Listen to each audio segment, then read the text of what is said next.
What's the crack, lads? Welcome back to the channel, and today we're going to be going back in time to check out eFootball 22. Now, this got its start with the beta, the infamous beta that you see on screen here. There's some hilarious clips and glitches and bugs that were in the beta all the way through to eFootball 22. Disappearing players, crazy faces, crazy glitches, crazy collisions and referee logic. And I think everybody remembers this. I mean, this was meme to death. Hold up, wait a minute. Something ain't right. It was just a kind of a funny time, really, and I didn't think that eFootball could ever really recover to the way that it's after recovering, right? So let's dive into it. We've got a couple of clips here. There was a lot I liked about this early version of the game. Most notably, it was probably the team selection. Yes, you had the ugly UI that has been bettered. It's still kind of the same, but it's better colors now. But a lot of the time, like, it is kind of like the same issues that we're facing now with a lot of unresponsiveness. A lot of the core stuff that was in the game. I do think that the game has improved, but it's mad to look back 3-4 years ago nearly and still see some of the same issues. You know, collisions, goalkeeper issues, rebounds, you know, being put back into the 6-yard box, the most dangerous area for a striker to be poaching. And I think a lot of people were super angry, and probably still are, with the fact that, you know, Konami dropped PES, right? Now, I know that they've been tweaking it and they've been looking to get the gameplay back and try and get the PES crowd back by bringing out Adriano and stuff. But there was a lot promised with this gameplay and a lot promised with this game when they first announced it. That's obviously most notable, was what they actually included in the trailer that you're seeing on screen here. I mean, there was lots of talk about crossplay. There was lots of talk about a roadmap, you know, Master League, edit mode. Everything was being mentioned. There was roadmaps that never fulfilled.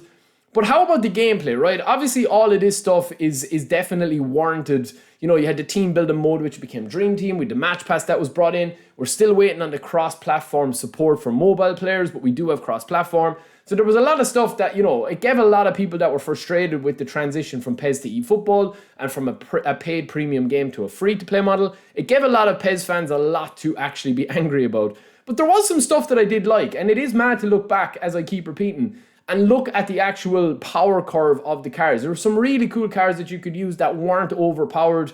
This was because the players had low levels. You know, you had guys that were like 90 overall, and you had some of these cars that, like, you would never play nowadays. Nowadays, like, currently, you bring out like an unbelievable endgame level card, right? Like, in a week's time, there's another card that's coming out that's probably even better, such as the likes of, you talk about, you know, Patrick Vieira. Obviously, he's at the top. But you've got a card like Goretzka here that was released back, you know, ages ago. Them cards are a dime a dozen now. There's no real specialness with those cards now, you know? Especially if you've got a starting 11 and especially if you're playing meta. The best thing I like looking back on with these clips, lads, and I definitely think it's kind of something that fills me with a little bit of frustration now, is the fact that the AI just did not help you out defensively. Like, you can see gap after gap after gap. And I remember back in the day playing PES 20 or eFootball 23 or eFootball 22 early doors with early patches before they kind of made the AI a little bit more aggressive.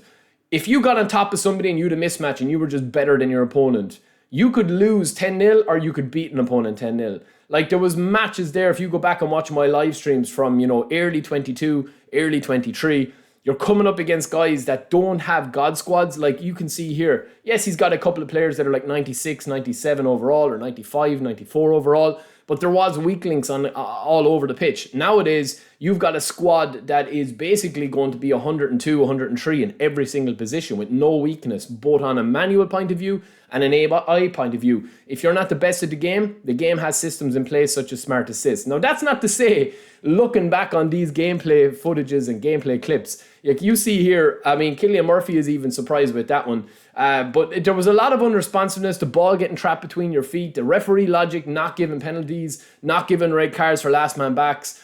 Yes, you could get with the shoulder charge. I think that's a big issue that's crept in over the last maybe 6 months, is the shoulder charge. I honestly had to go to therapy for shoulder charge, lads. I shouldn't kid, but no, genuinely, shoulder charge literally broke my heart for a couple of months. And now I've just kind of accepted it, that it's a tactic just for people to upset your possession-based playstyle, which is the only way to really throw somebody off the ball, because you can't manually position them. And there was still issues with the goalkeepers. If you look back at these clips, there was a lot of issues where the goalkeepers could either make an unbelievable save like that, or literally just be like, you know, Krusty the Clown inside goals that did not know what he was doing. So I do feel like that when you kind of look at it, right? Obviously the transition to mobile and having the mobile fan base, like it's probably, I would say, maybe 20-1. So there's probably like for every one person playing on console, there's probably 20 people playing on mobile. So if eFootball have 2 million fans on console or 1 million fans on console, they probably have 20 million on mobile, which again, I get that, man. I get it. And I think as a mobile game, I play the mobile game, sporadically. I don't really play it as much as the console version. I wish I had more time to do it, and maybe I'll do it in the future. But I definitely think the mobile game, if it brought in, controller support, it looks really good on a high-end phone and a high-end tablet. So I do feel like that the console version is the one that has the most untapped potential. So it's going to be interesting in July what actually comes. Yes, you can still score big bangers of goals in the current gameplay, but I definitely did feel back in eFootball 22. And get in touch in the comments below if you guys agree or disagree. I just felt that there was a little bit more variety to the gameplay because the AI was less hand-holding. Now you can see there, right, that opponent is going to be saying, why isn't my defender blocking the ball? That was rampant back in the early versions of the game. But if you look back at these cards, before that they started to bring these cards in, the cards were very balanced.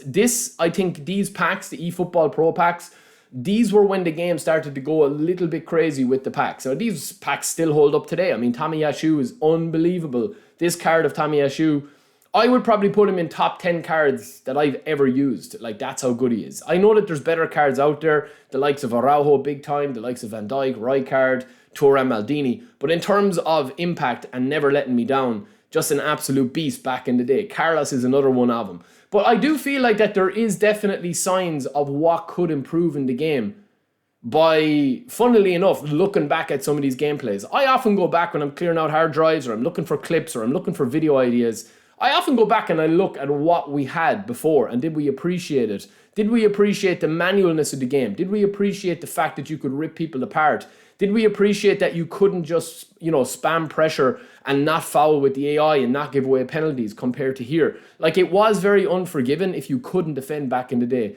We knew it was going to change. I mean, when I started my YouTube journey with eFootball, I knew that it was going to change. They weren't going to keep it so manual. But let me know what you guys think. Honestly, I do feel that as much as things change, they still do stay the same. And like, I think we do have an issue at the moment of even somebody that enjoys doing content. And I love streaming, man. It's a break from my day to day. I have a stressful day at work or with the missus or whatever. I can come on and stream for 2 or 3 hours. I'm very blessed that you guys like the content.